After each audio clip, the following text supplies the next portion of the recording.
Top quality और consistent performance के लिए सिर्फ सिल्वर पंप्स। टॉप क्वालिटी और कंसिस्टेंट परफॉर्मेंस के लिए सिर्फ सिल्वर पंप्स, नाम याद रखना। काँग्रेसचे आमदार असलम शेख आपल्यासोबत आहे। आज जागतिक महिला दिन आहे। वर्षाताई गायकवाड यांच्या कार्यालयाचं आज कालिनामध्ये उद्घाटन झालं। त्या ठिकाणी ते पोहोचले। आपण त्यांची थेट बातचीत करणार आहोत। जागतिक महिला दिन आणि वर्षाताई यांनी आपल्या कार्यालयाचं उद्घाटन केलं आहे। त्यांना काय शुभेच्छा द्याल? सर्वप्रथम महिला दिवसाचे सर्व आमचे बहिणींना हार्दिक शुभेच्छा आणि वर्षाताईला पण त्यांचा आज दुसरा ऑफिस या खासदार झाल्यानंतर उघडत आहे, त्यांनाही हार्दिक शुभेच्छा देतो। आपण पाहतोय की राजकारण सध्या खूप तापलं आहे आणि राहुल गांधी यांची जी सद्भावना यात्रा आहे ती सुद्धा सुरू होते। पण यावर शिवसेनेचे जे सामाजिक न्याय मंत्री संजय शिरसाट यांनी टीका केली आहे। काँग्रेस अजगर आहे आणि त्यांना उशिरानं सुचलेलं हे शहाणपण आहे, उशिरा जाग येते अशी टीका केली आहे। जशी बुद्धी असणार तसंच त्यांचं वाक्य निघणार ना।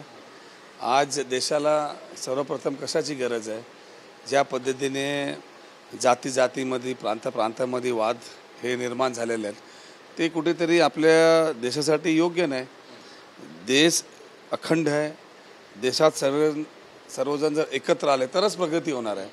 आणि आज काय सर्व ठिकाणी चाललेलं आहे, धर्मावरती लोकांना लोक मारण करत आहेत, जोडण्याची गरज आहे। आणि राहुलजी आज जे यात्रा काढली, मला वाटतं की पॉलिटिकल हिस्ट्रीमध्ये अख्ख्या या 100 वर्षामध्ये कोणी अशी यात्रा काढली असणार। पण त्यावर देखील आता टीका टिप्पणी केली जाते की ती योग्य आहे। फरक पडतोय, राहुल गांधी जेव्हा यात्रा काढतात मोठा फरक पडतो, या यात्रेचा देखील फरक पडेल? नाही, 100% त्यांना फरक पडत आहे म्हणून तर ते अशी गोष्ट करत आहेत। काय त्यांना बोलायचं, कसं बोलायचं, स्वतःची लेवल काय, आणि असे विरोधी पक्ष नेता जे देशाचे आहेत त्यांच्याबद्दल बोलायचं, त्यांनी स्वतःचा मापदंड केला पाहिजे। महिला दिन आहे आणि आपण पाहतोय की पुण्यामध्ये एका मध्यधुंद तरुणानं धिंगाणा घातलेला आहे, त्याचे व्हिडिओसुद्धा व्हायरल झालेले आहे।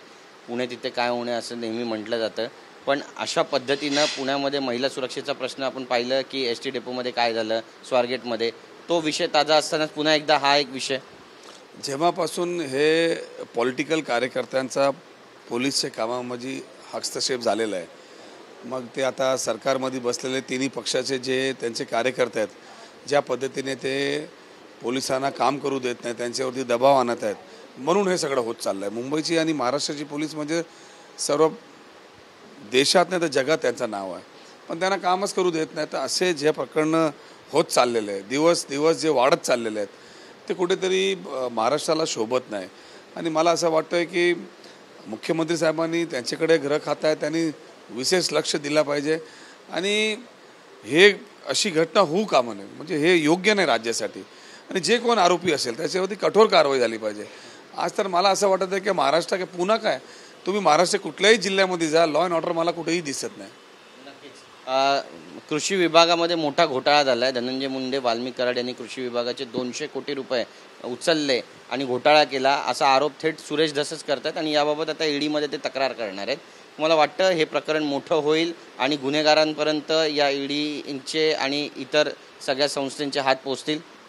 नाही, हे बघा, धस जे आहेत ते रुलिंग पार्टीचे आमदार आहेत आणि मुख्यमंत्री आहेत, ते सक्षम आहेत, त्यांना इथे तिथे जायची काय गरज आहे? त्यांनी मुख्यमंत्री साहेबांकडे जावं, त्यांनी सांगावं इथे हे झालेलं आहे, करप्शन झालेलं आहे, त्याची चौकशी करण्यात येईल। आपल्याकडे एजन्सी नाहीत का? महाराष्ट्रामध्ये एजन्सी नाहीत का? पण दिल्लीत जायचं, दिल्लीची एजन्सीला बोलवायचं, म्हणजे कुठेतरी तुमचा मुख्यमंत्रीवरती विश्वास नाही, तुम्हाला या राज्यामध्ये शासनावरती विश्वास असं सिद्ध होतोय ना। त्यांचा एक कार्यकर्ता आहे खोका भोसले आणि त्याच्या पण घराची झाडाझडती आता तपास यंत्रणांकडून घेतली जाते। या एकंदरीतच घटनेकडे तुम्ही नेमकं कसं पाहता? कारण सुरेश धस यांचा तो जवळचा कार्यकर्ता आहे, त्याचे व्हिडिओसुद्धा समोर आले होते, कशा पद्धतीनं अमानुष मारहाण केली त्याचे। नाही, मी आधी पण सांगितलं आणि आत्ताही सांगतोय की ज्या पद्धतीने हे पॉलिटिकल कार्यकर्ता पोलिसांना किंवा दुसरे डिपार्टमेंटला काम करू देत नाही आणि त्यांना मदत करण्यासाठी मंत्री किंवा हे जे ज्येष्ठ नेते आहेत ते फोन करतात, तर त्यांना काम करता येत नाही आणि म्हणून हे प्रकरण वाढत चाललेलं आहे। ज्या माणसावरती आज त्यांची झडती होत आहे त्याच्यावरती 2 गुन्हे दाखल झाले होते, का त्याला अटक करण्यात नाही आला? का त्याला मोठी शिक्षा का देण्यात नाही आली?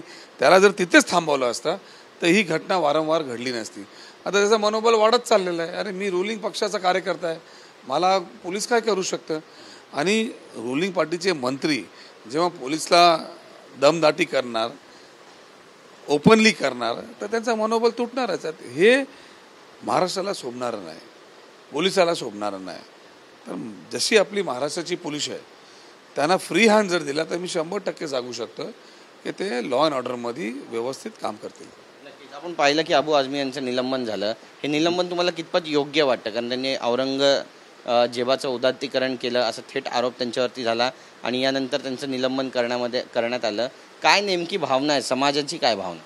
असं आहे की जे काय इतिहासामध्ये लिहून आलेलं आहे त्याचं पुस्तकं आहेत आणि मला वाटत नाही की असे स्टेटमेंट या टायमाला करण्याची गरज आहे. या देशाला ज्यांनी कोणी छल केला आहे ते छल केलंच आहे, त्याच्याबद्दल चांगला बोलण्याचा प्रश्नच उभा होत नाही.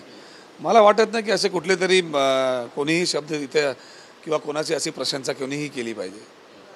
पण त्यासोबतच ते म्हणतात की मग कोरटकरवर कारवाई का होत नाही, सोलापूरकरवर कारवाई का होत नाही, केवळ मी बोललो की माझं निलंबन होतं, छत्रपतींचा जो अपमान करतात त्यांच्यावरती कारवाई कधी? विरोधाभास वाटतो तुम्हाला कुठेतरी? बरोबर आहे, त्यांचं हे म्हणणं खरं आहे की त्यांच्याकडून चुकलं, त्यांच्याकडे यांना असं वाटतं की ते चुकलेत म्हणून त्यांच्यावरती कारवाई झाली. पण जे उघडेपणे बोलत आहेत, जे सोशल मीडियामध्ये बोलत आहेत, त्यांच्यावरती कारवाई का करत नाही? का त्यांचे कोणी हात थांबवलेला आहे? शिवाजी महाराज, संभाजी महाराज, छत्रपतीबद्दल जर कोणी काय चुकीचा बोलत असेल त्याच्यावरती कठोर कारवाई झाली पाहिजे आणि अशी कारवाई झाली पाहिजे की दुसरी कोणी हिंमत नाही केली पाहिजे. शेवटचा प्रश्न आहे, महानगरपालिकेच्या निवडणुका लागतील असं तुम्हाला वाटतं आणि काँग्रेसचं स्थान नेमकं महानगरपालिकेमध्ये कोणतं असेल, काय असेल? आता असं आहे की जे कायदा आहे आणि जे कॉन्स्टिट्यूशन आहे ते 5 वर्षामध्ये निवडणुका घ्यायचं आहे. मग कोर्ट जे आहे हा कुठल्या बेसिसवरती कोर्टाने हे पेंडिंग ठेवलं? आज लोकांचे मने हे प्रश्नही आलेला आहे आणि काँग्रेसची तयारी तर नेहमी आहे, पराजित असू दे की जिंकूया, पण हे जे कॉन्स्टिट्यूशन आहे ते कॉन्स्टिट्यूशनच्या हिशोबाने कामकाज चाललं पाहिजे, निवडणुका वेळेवर झाली पाहिजे. पण जर होत नसेल तर मला वाटत नाही की कॉन्स्टिट्युन्सीचा प्रश्न आहे, याचे कॉन्स्टिट्युशनल राईट्स जे आहे लोकांचे ते दाबले जात आहेत. तर मला वाटतं की इलेक्शन जे आहे ते टायमावरती झालं पाहिजे आणि काँग्रेसची पूर्ण तयारी आहे. मुंबई महानगरपालिकेवर कुणाचा महापौर बसेल असं वाटतं तुम्हाला? नाही, हे तर जनता ठरवणार ना. आता आम्ही बोलणार आमचा बसणार, BJPवाले बोलणार त्यांचा बसणार, सेनावाले बोलणार त्यांचा बसणार. पण मला असं वाटतं की परिस्थिती बदलली गेलेली आहे आणि 100% या महानगरपालिकेची निवडणुका मला वाटत नाही की आताही होणार आहेत. कमीत कमी आता 1 महिन्यानंतर पाऊस येणार आहे, एकदा पाऊस आला मग त्याच्यात होणार नाही, म्हणजे 4-5 महिने असेच निघून जाणार आहे. तर जेव्हाही निवडणुका होईल तुम्हाला बदल जे आहे या मुंबईमध्ये दिसेल.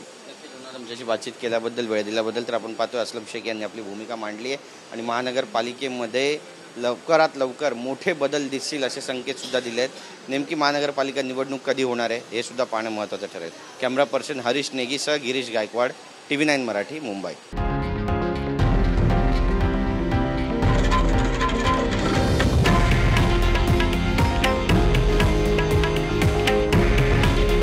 हे आहे देशातील नंबर 1 न्यूज नेटवर्क आणि आपण पाहत आहात TV9 मराठी. काळजी तुमची, हित महाराष्ट्राचं.